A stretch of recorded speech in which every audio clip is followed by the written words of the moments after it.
This is Dr. Marsh with the encouraging word for you today. I want to encourage you, build you up in the Word of God.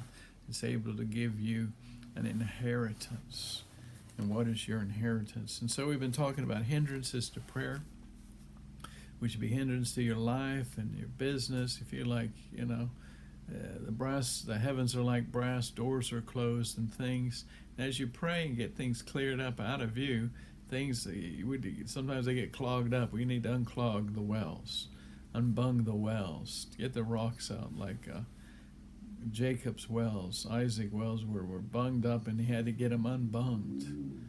In other words, to clear them out, and so clear the wells of our heart. And we saw about love, we saw about hindrances, unforgiveness, sin, and we have to receive it ourselves. And I forgive them. God forgive me and heal me, and heal them, and restore relationships. God wants to restore. It's time of restoration, restoring relationships, broken relationships, and things. Again, relationship with God and then one another. The cross is what He's bringing to pass and manifesting in our lives. We saw love. Forgive quickly. Receive forgiveness. Believe quickly. Pray. Pray. Don't have a prayerless prayer life, but a prayerful prayer life. Hunger and thirst for more of Him. Expect Him to move. When you pray, your prayers are powerful. And then here, we saw in Ephesians 4, where He talked about walking in love. Remember, with all lowliness and gentleness, verse 2, and long-suffering. Sometimes it be long-suffering with people in situations, bearing with one another, hanging in there in love. Love, in other words, walking in love, forgiving one another. And the next verse says, endeavoring to keep the unity of the Spirit in the bond of peace. That's another thing, lack of unity. Psalm 133, that's where God commands the blessing. It says the dew of Hermon. Hermon is the Mount Hermon is, it seems like when you go up it, they say it's like there's just a mist, heavy mist that waters the earth. But when you go down, it turns into a stream. And so, God wants an outpouring of the Holy Spirit, and it comes through unity.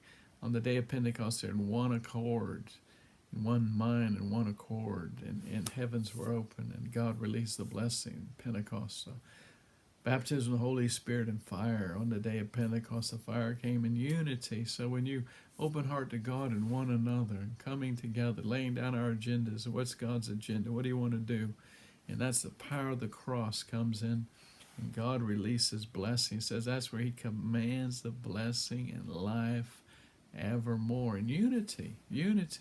Endeavoring, we have to work at it. It says endeavoring to keep the unity of the Spirit. In other words, there's unity. It's not there's no unity. There is unity. Jesus prayed that we'd be one, that He is one with the Father. We would be one with Him as He is with the Father. We'd be one with them. And so we have to work at it. You have to work at walking in love, work at forgiveness, work at unity, building. Let's be a builder, a body builder. Build the body up. One another, just like you build up for muscles, build the body in courage and love and faith and unity. He says it's like a precious oil that runs down the head of Aaron in Psalm 103, verse 2, running down the beard, and the beard of Aaron running unto the edge of his garments. In other words, that's where all the oil, they would take an oil, and they say it's like liters.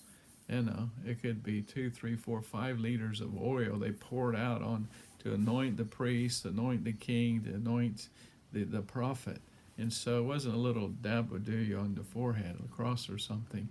But I know Dr. Jens talks about in South America, somebody came like with a huge horn full of oil, and they just said they poured it. It was like glug, glug, glug, glug, glug, and it just covered. It got into their eyes, their ears, and your mouth. Your clothing is soaked. So if you're sitting, it's all just gathering in your lap. You stand up and just floods to your feet. And before that, it gathers in the hem of his garment.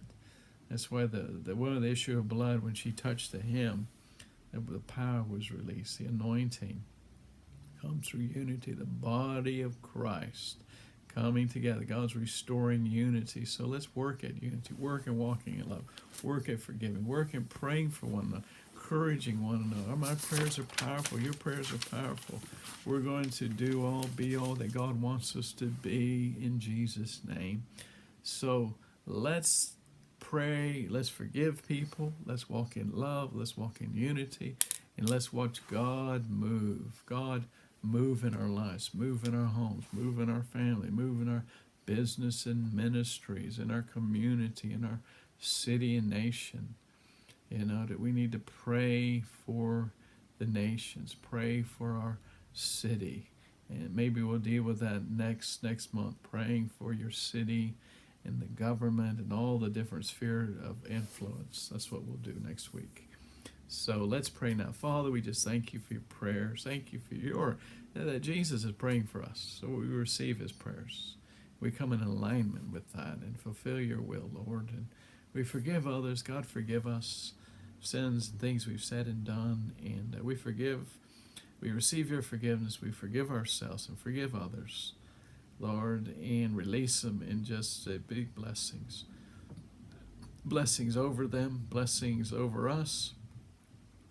And walk in love and help us endeavor to keep the unity. Work at it. Lord, help us, Holy Spirit, to walk in love and which every joint supply. We're working, encouraging one another, building up one another, walking in, and we're coming to full manhood in the fullness of the Spirit, the fullness of Christ, the fullness of the Anointed One and his anointing.